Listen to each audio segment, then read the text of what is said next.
Assalamualaikum warahmatullahi wabarakatuh. Perkenalkan, nama saya Fadil Muhammad, NIM 220404502002. Baik, saya akan memenuhi tugas UTS teori-teori kepribadian. Baik, saya akan menjelaskan tentang materi teori Sigmund Freud menurut psikologi analisis. Yang pertama, konsep dasar diri menurut Sigmund Freud, yaitu biografi tokoh dari Sigmund Freud.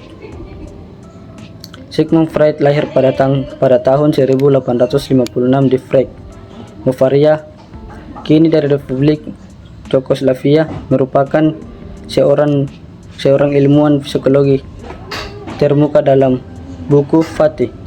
Oleh karena itu, Josh dan Esnes tahun 2020, kita dapat melihat bahwa Freud dibesarkan dalam keluarga Yahudi oleh ayahnya, Jacob, seorang pedagang yang menikah 2 kali. Freud adalah anak pertama dari pernikahan kedua ayahnya dengan Amalia Nussbaum.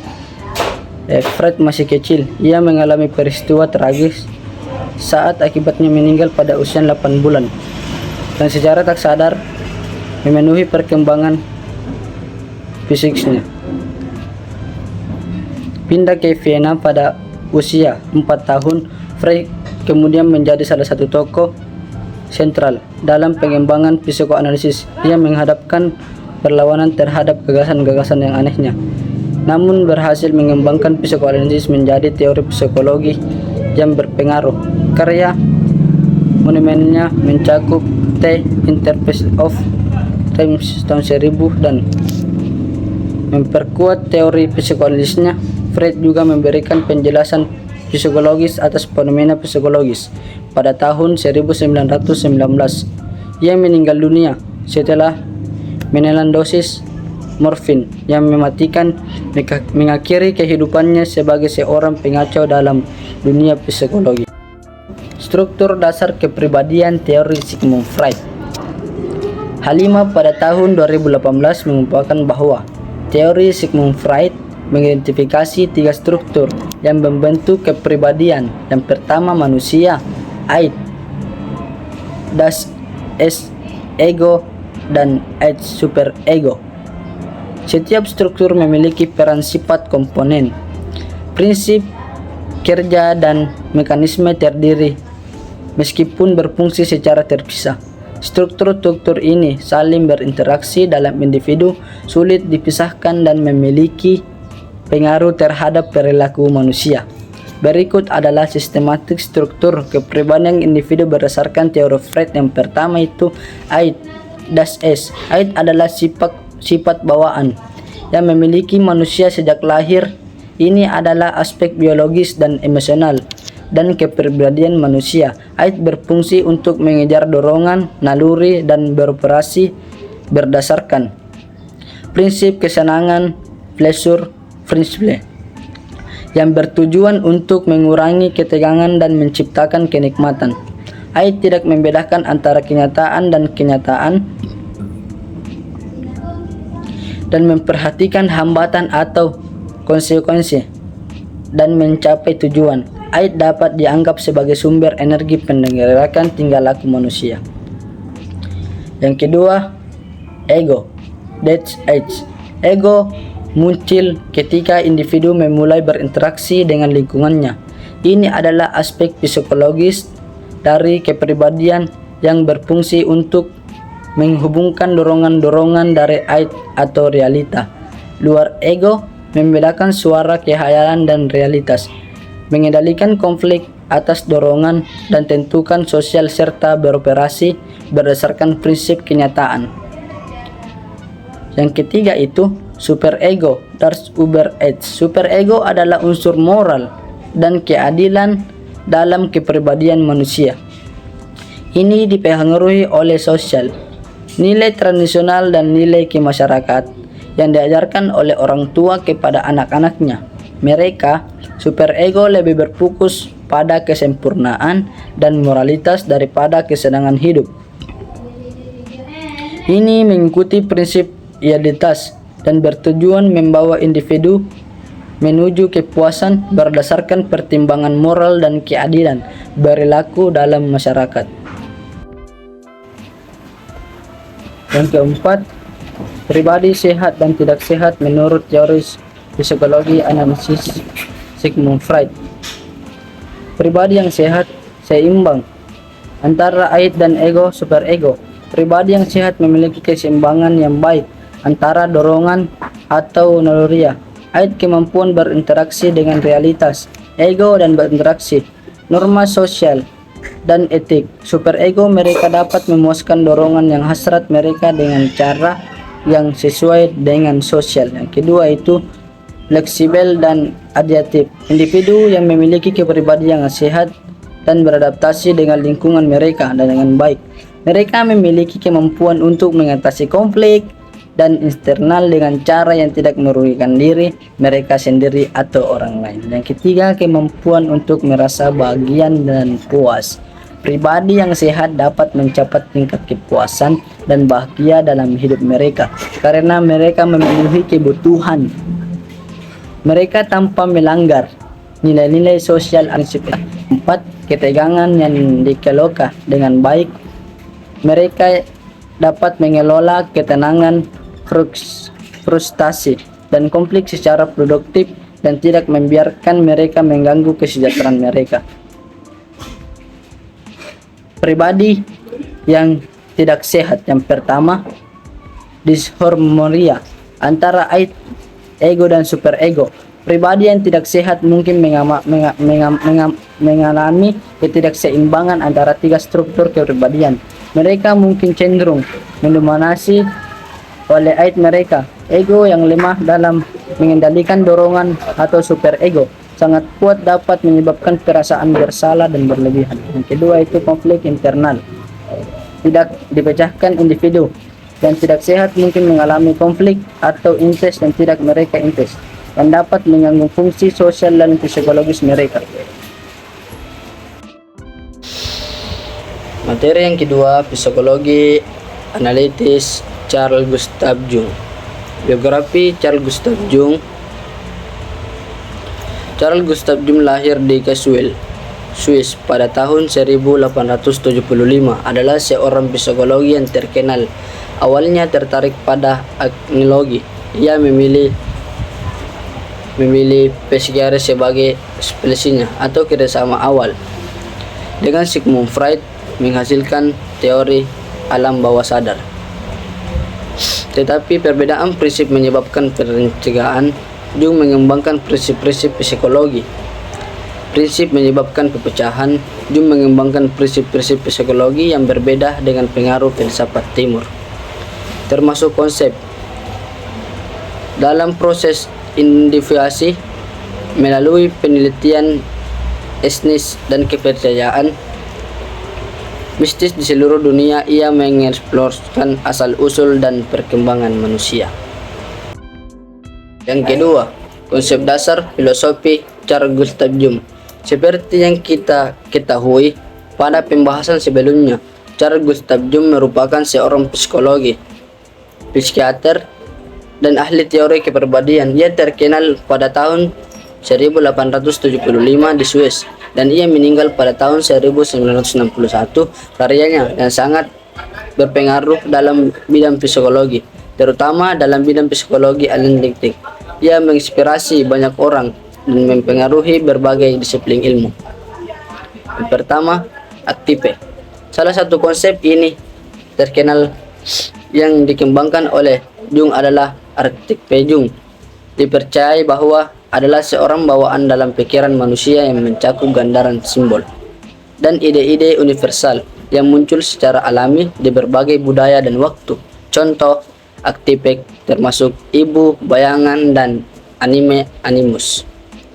Jung berpendapat bahwa pemahaman ini berinteraksi arketype ini dalam kehidupan individu yang sangat penting untuk pertumbuhan pribadi dan kesejahteraan psikologis. Yang kedua, unsur kolektif. Jung mengusulkan bahwa dalam pemikiran individual ada dua, itu tingkah laku yang lebih dalam yang disebut unsur kolektif. Ini adalah perspektif pikiran-pikiran yang berlaku untuk seluruh umat manusia. Untuk kolektif mencakup konsep aktif yang berkontribusi pada kesamaan budaya dan pengalaman manusia di seluruh dunia. Proses individuasi. Jung mengembangkan konsep individuasi yang merupakan proses evaluasi diri yang bertujuan untuk mencapai kesatuan, integrasi, dan keseimbangan psikologis.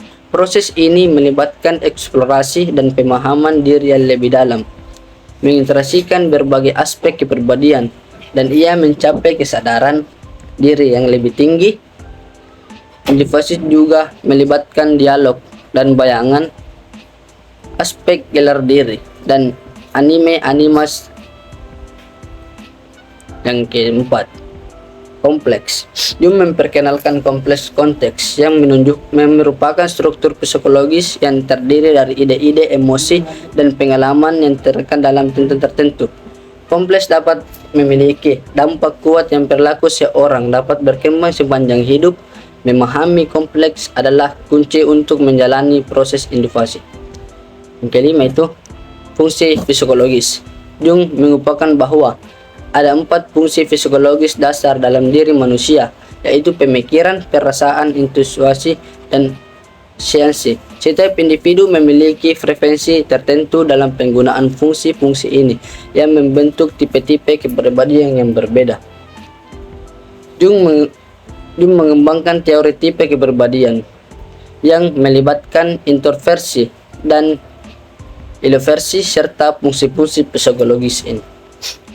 Yang keenam, konsep noci mengacu pada hubungan yang tampaknya kebetulan antara peristiwa atau terpisah yang memiliki arti khusus. Jung berpendapat bahwa adalah prinsip acukal yang berperan dalam fenomena ini. Dalam kita memahami oleh dalam tentang diri melalui pengalaman terhadap individu. Yang ketujuh, psikologi agama. Jung tertarik pada aspek-aspek spiritualitas dalam agama. Dalam karya-karyanya, dia memandang agama adalah sebagai ekspresi dari kebutuhan manusia untuk menghadapi eksistensi. Dia mengusulkan bahwa simbol-simbol agama adalah terrepresentasi dalam aktif dan dapat memberikan wawasan dan pemahaman diri dan perjalanan spiritual individu. Struktur dasar kepribadian teori Carl Gustav Jung. Ego yang dianggap sebagai pusat kesadaran dan merupakan bagian dari kepribadian empris. Penting untuk dicatat bahwa dalam pandangan Jung, ego adalah aspek dari pusat pemuasan dalam fix tertera dalam wilayah kesadaran. Yang pertama, kesadaran pribadi adalah bagian bahwa sadar dalam pikiran kita dari pengalaman yang mungkin pernah kita alami. Kita repreks, lupakan atau abaikan pengalaman ini yang mengaruhi perilaku kita tanpa kita sadari. Sementara itu, kesadaran kolektif adalah bagian yang lebih dari kepribadian kita ini berisi apa yang disebut sebagai aktif pola bawaan dalam pikiran kita. Ini selalu adalah sebagai potensi ketidaksadaran kolektif. Ia memiliki sifat universal dan hampir memiliki sama semua orang. Yang kedua atau B, aktif adalah bentuk tak langsung kita, yaitu insting dalam pemikiran kita. Hanya kita bisa untuk diungkapkan dalam gambaran atau bahasa.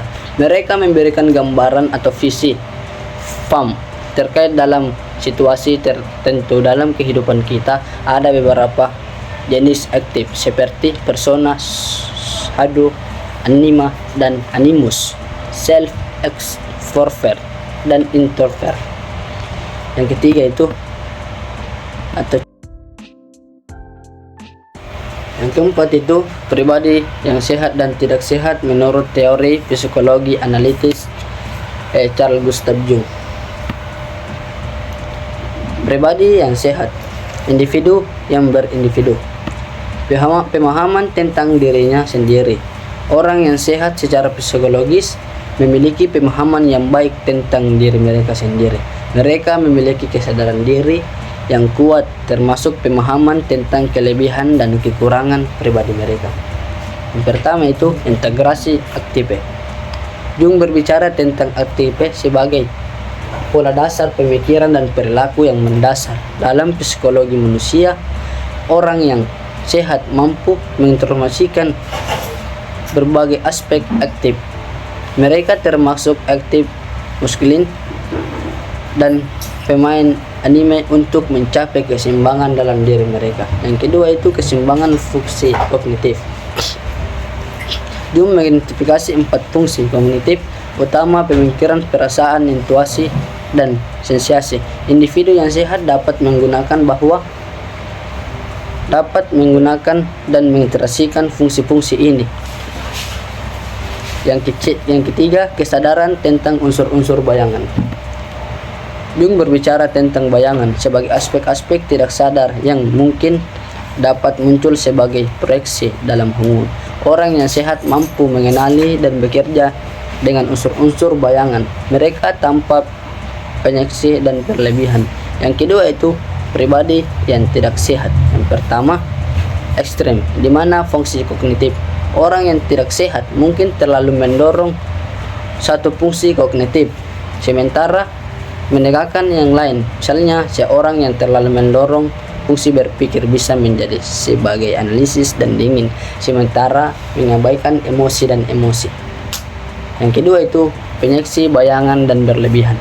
Individu yang tidak sehat mungkin cenderung memproyeksikan unsur-unsur bayangan mereka kepada orang lain di luar tanpa menguasai bahwa ini bagian dari diri sendiri. Yang ketiga, konflik eksternal dalam insting. Orang yang tidak sehat mungkin mengalami konflik internal, antaranya berbagai aspek dari mereka yang dapat mengarah pada gangguan emosional dan berpikir. Yang keempat, ketidakseimbangan maskulin dan feminin. Ketidakseimbangan dalam pemahaman dan integrasi aspek maskulin dan feminin. Jung percaya bahwa individuasi adalah kunci untuk mengembangkan pribadi yang lebih sehat. Individuasi adalah proses penyatuan dalam integrasi berbagai aspek dari seorang untuk mencapai keseimbangan dan kesetaraan.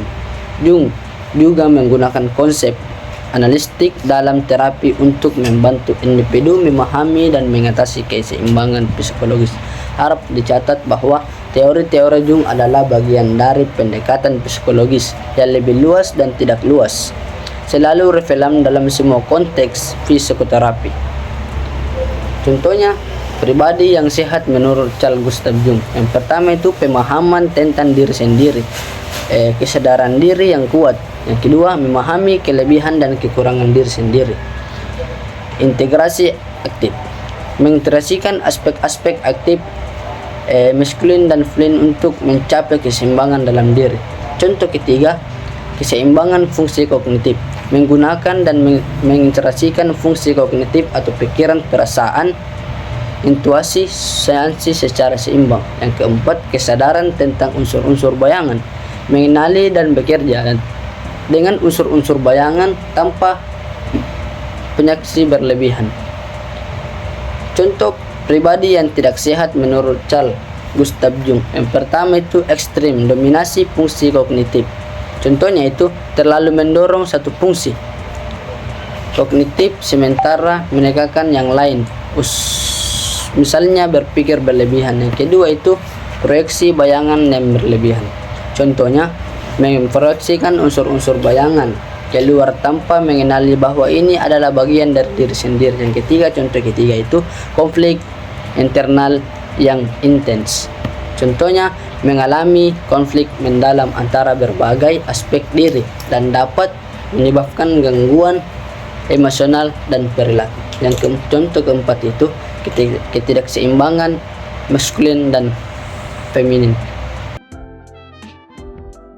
Mungkin itu saja pemaparan materi dari saya. Bila ada jarum yang patah, jangan simpan dalam lemari. Bila ada kata-kata yang salah, jangan simpan dalam hati. apalagi dilaporkan ke Pak Polisi, sampai-sampai saya masuk ke TV, disiarkan di RCTI. Oke, akhirul kalam, wallahu musta'an wa alaikum. Assalamualaikum warahmatullahi wabarakatuh. See you.